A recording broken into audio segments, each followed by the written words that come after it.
What's up, you guys? It's Graham here. So one of the things I don't really talk too much about are my mistakes and my failures. So I'm gonna be sharing the top 3 just fuck ups where I messed up, and hopefully you guys can learn from my mistakes. So my first big mistake was not getting a credit card when I was a lot younger. I got my first credit card when I was 21 years old. And I actually got a credit card because at the time I wanted to buy some real estate, and I spoke with the lender and they flat out denied me because I had 0 credit. Now, quick backstory here. Growing up, my parents have been in crippling credit card debt. They lived paycheck to paycheck for quite a long time. My parents were amazing. They've been so supportive. They have done everything right in terms of parenting and in terms of advice and everything. They've been awesome parents. But when it came time to like credit cards and financial literacy, they weren't necessarily the best to teach me what I should have done back when I was like 18 years old. So growing up, I had the impression that not having a credit card was a positive thing. I grew up always paying with debit cards and cash because I believed in my mind. And growing up, I believed being able to buy something cash or with a debit card was the right thing to do because it meant you could actually afford it. I just truly didn't understand people that were paying with credit cards because I thought, like, what's the point of that? They are just gonna pay it off anyway. They may as well just use a debit card and pay it off.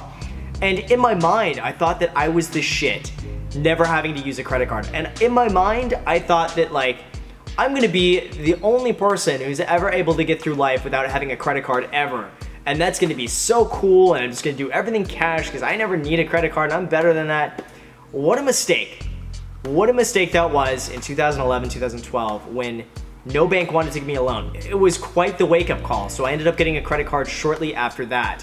But by that time, it was a little bit too late. I had ended up buying 3 rental properties and I ended up paying cash with about 3.5 to 4 years worth of savings. Now, had I got a credit card when I was 18 years old and leveraged my money to buy real estate in 2011, 2012, I could have probably added about $500,000 to $700,000 in additional net worth had I just leveraged my money back then. Now, of course, all of this is in hindsight. Everything is a learning experience. Everything is a lesson.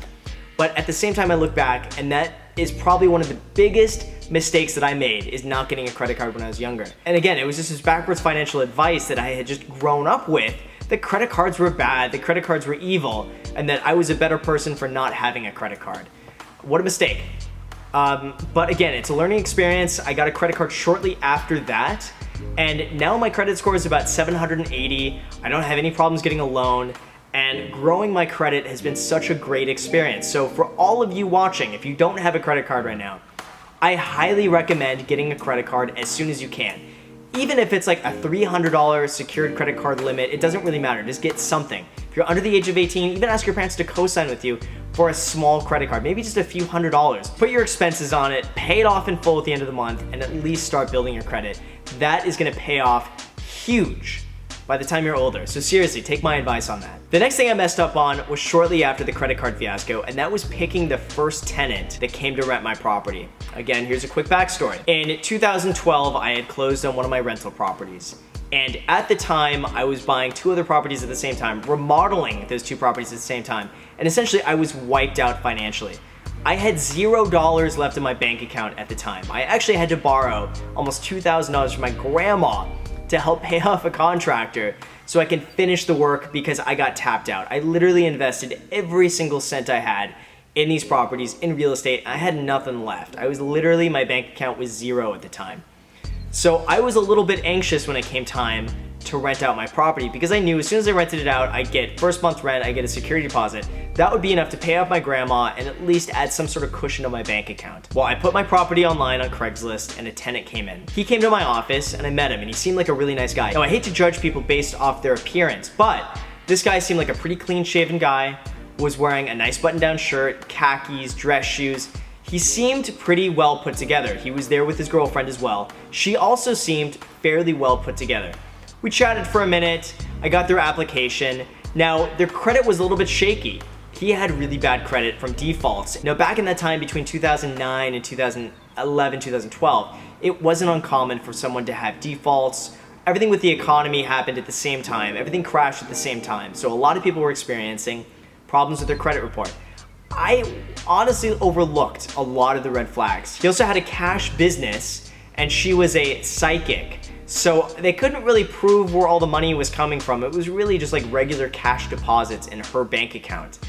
And I was an idiot. I totally overlooked everything. They were also willing to move in immediately, so I knew I really wasn't gonna miss out on any rent. And that was quite the mistake. I signed them up the next day, and I should not have done that looking back in hindsight, but I was so focused on paying my grandma back and getting some sort of money in the bank. Essentially, I was desperate at the time. So I rented to him. Now, the first few months were fine. And then slowly after that, the rent started to be paid later and later. And then after that, he started asking me to pay in chunks. He wanted to pay the first week of rent on this day, and then like the next week of rent on that day, and then I'll have like the full amount for the next month, like 2 weeks later. It started not to all add up. Now, 1 year into him paying late rent and him paying partial rent, that's about 2013, wanted to refinance that property, use that as money as a down payment for another property so I can get another rental. Well, I tell him that I need to have an appraiser come in the house to appraise the property. He tells me that he doesn't want anybody going in the garage, and I said, why?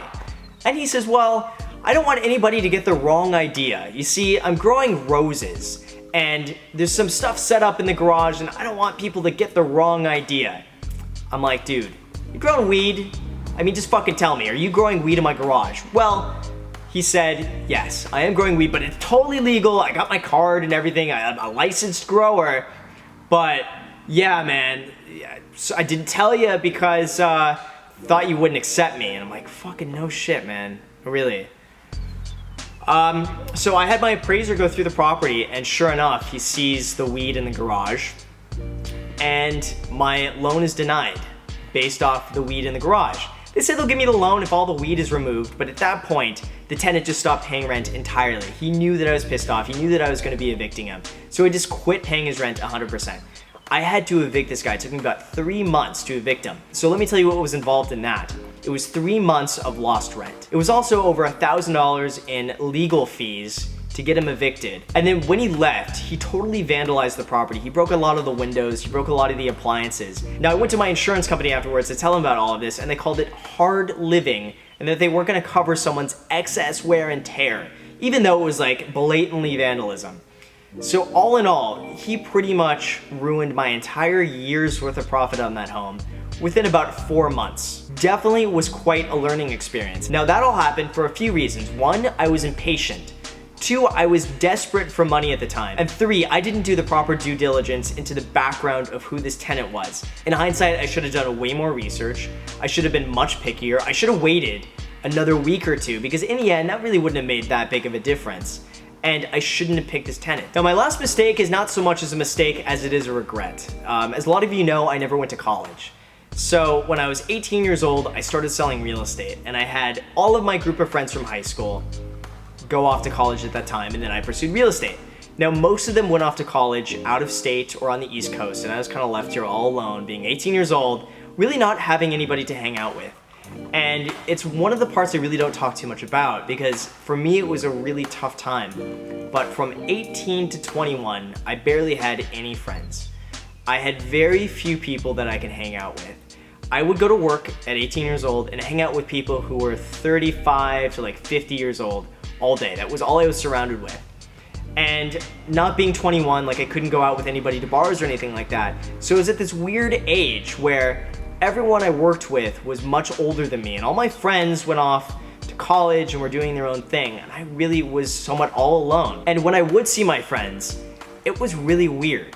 And imagine too, if you're surrounded all day by 35 to 50-year-olds in a very serious professional work environment, and then you go see your friends and they want to play beer pong and fuck around and just like do nothing. And it was a weird point too where I almost like grew up too quickly, because I would see all of this and 17-year-old me would be like, oh man, that's awesome. But 18-and-a-half-year-old me, 19-year-old me would look at this, and again, being surrounded by working professionals all day long, I would see this. I'm like, dude, what the fuck are you doing? This is stupid. Why aren't we doing anything? Like, really? Like, this is your idea of having fun? And it was this weird thing where I didn't really relate or identify with anybody like 35 or 40 years old, so I couldn't really hang out with them because that was just kind of like a strange dynamic. And I couldn't hang out with my friends because they were all acting like they were immature, children, and I was like some holy, professional guy that want to have nothing to do with that. It was a very, very, very tough time for me. And I really had to work on that. I spent really about 2 years solid, really without any friends, learning how to make friends. And that was something I would not want to wish on anybody. I mean, it was very difficult. Like, it's easy to make friends when you're in high school, or I'm sure when you're in college.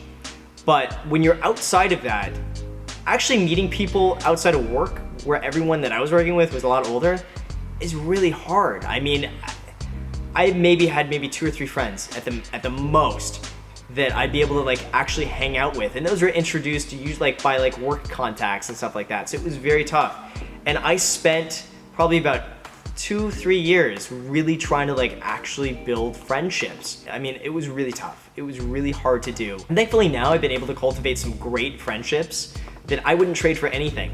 But at the same time, those 3 years for me were really difficult, and I started putting a lot of effort in to making friends and to having people to hang out with and shoot the shit with. And without that, I've noticed you just kind of become this shell of a person who's all about one thing. And for me, from 18 to 21, I was just like this robotic person who was all real estate. I didn't do shit other than just real estate. I had no other interests. I had nothing else to talk about other than real estate. And that makes for a very boring, sad, uninteresting person when all you have to talk about is real estate. Looking back now, I mean, I realized that you need to be a well-rounded person. You need to have other interests. You need to have other things going on besides what your career is. And you could totally love your career, but it's still important to have other things going on, have friends, have people to talk to, because without that, it's kind of pointless if you're just doing one thing and you have no one to share it with. So that is my advice going forward in terms of people, you know, focused on a career, is just to make time for friends and really work to cultivate those friendships. And it just makes life so much more exciting when you have people to share it with. So to recap my mistakes, my first one was not getting a credit card when I was much younger. I highly recommend to everybody now, if you don't have a credit card, get a credit card. If you're under the age of 18, see if you can co-sign with a parent. Just for a small secured credit card, it's really gonna help you out in the long run. My second mistake is not being more selective with the tenant that I picked, because I was desperate and because I really needed the money at the time. If you guys ever become landlords, do not make the same mistake as me. Fully vet your tenants and make sure they're good tenants and that everything lines up before you get them in your property. My third mistake was not spending more time cultivating friendships when I was 18 to 21. I think that's so important to do.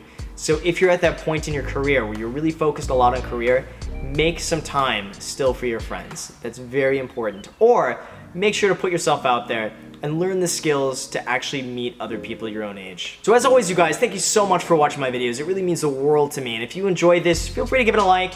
And if you're not already, make sure to click subscribe, because if you don't click subscribe, you're gonna miss my upcoming videos, and that's going to suck. Also, feel free to add me on like Instagram and Snapchat and all that good stuff. And yeah, thank you again for watching, and until next time.